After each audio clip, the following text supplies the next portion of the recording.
People always ask the same thing about the Titanic. Why don't they just bring it back up? And honestly, you can see why people think that. The wreck is not lost. We know exactly where it is. Cameras have filmed it. Submarines have reached it. People have even paid to visit it because apparently humanity looked at a grave site 2.5 miles underwater and said, "Can we make this a field trip?" So yeah, it sounds simple.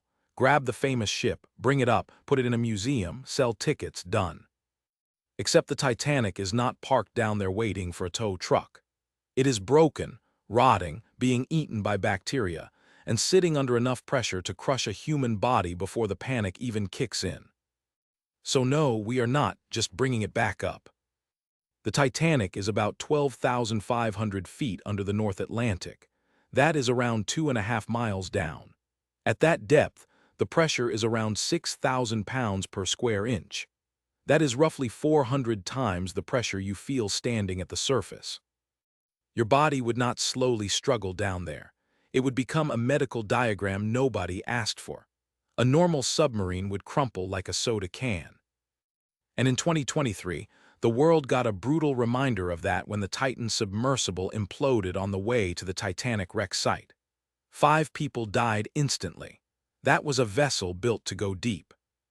Now imagine trying to send cables, cranes, flotation bags, cutting tools, and salvage equipment down there to wrestle with a shipwreck in total darkness. The ocean does not care about your plan. It has been winning this argument since 1912. And pressure is only the first problem. The Titanic was massive. It displaced more than 52,000 tons.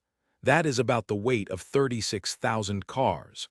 No crane on Earth is just pulling that up from 2.5 miles underwater. And even if you somehow built the biggest, dumbest crane humanity has ever seen, you still have the next problem. The ship would not survive. Because the Titanic is not one complete ship anymore. It broke apart as it sank. The bow and stern are separated by about 2,000 feet of ocean floor. The bow still looks somewhat like a ship, which fools people. The stern looks like the Atlantic got angry and used it as a stress ball. And even the bow is not strong. It has been sitting in salt water for more than a century. The steel is corroding. The decks are collapsing. Railings have fallen apart. Support beams are weakening. The Titanic is not a solid ship anymore. It is a wet cracker with a tragic backstory. If you tried to lift big sections of it, it would not rise like a movie scene. It would break apart even more.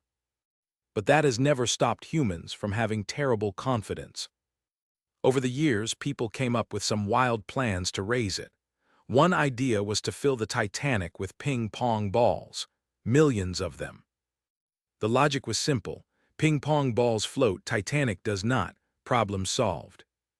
Except at 6,000 pounds per square inch, those ping-pong balls would be crushed flat before they helped anything.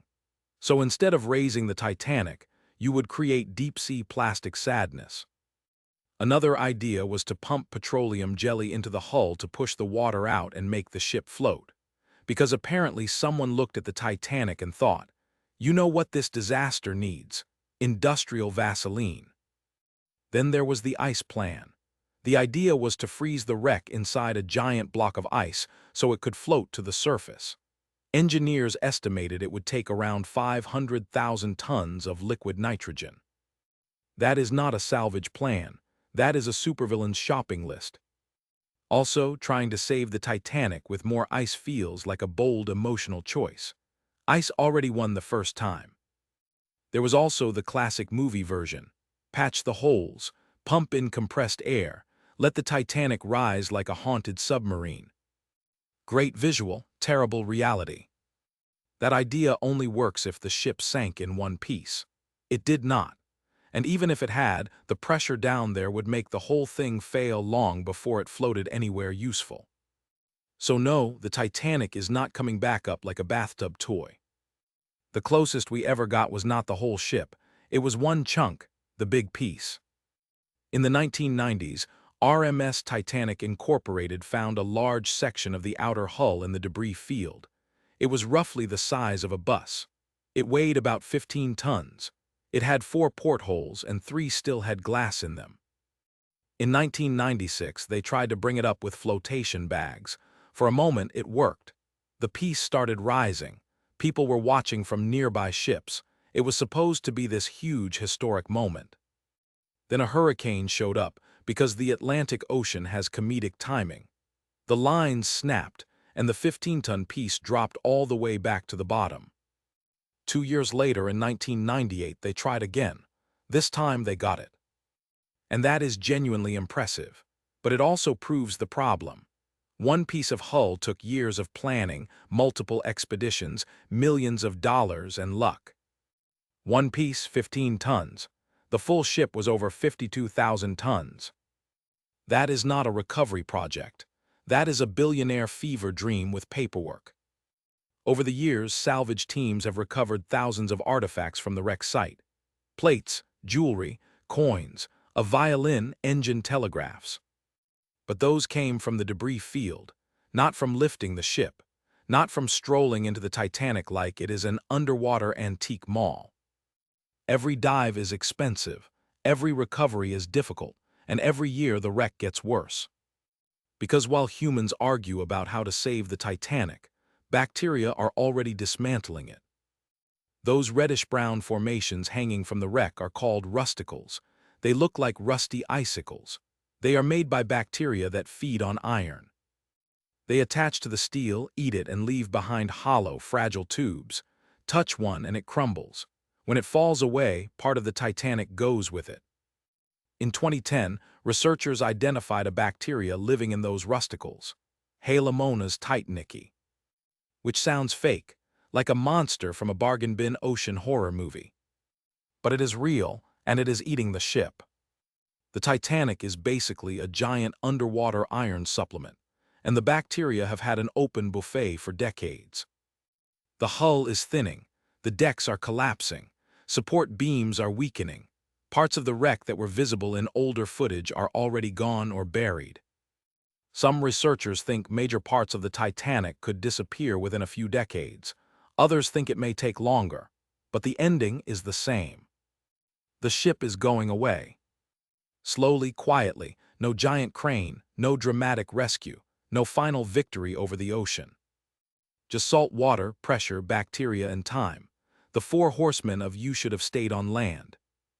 But even if we could raise it, there is still one more reason we do not. The Titanic is a grave site.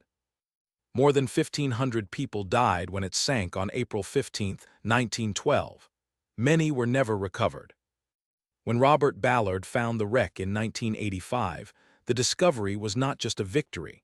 His crew held a moment of silence. Because they were not just floating above a famous ship.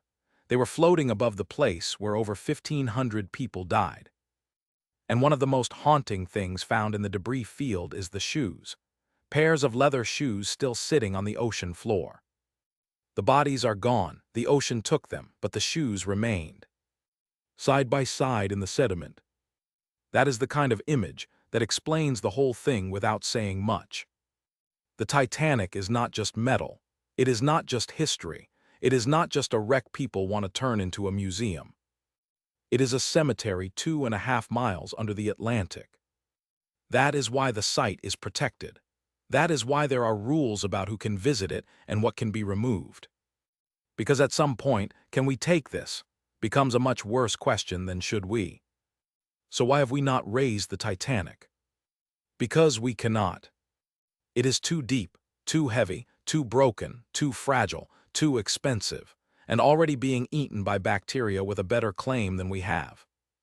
But also because maybe we should not.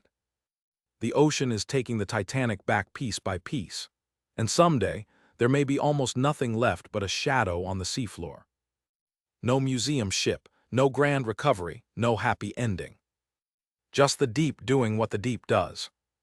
Keeping what it took.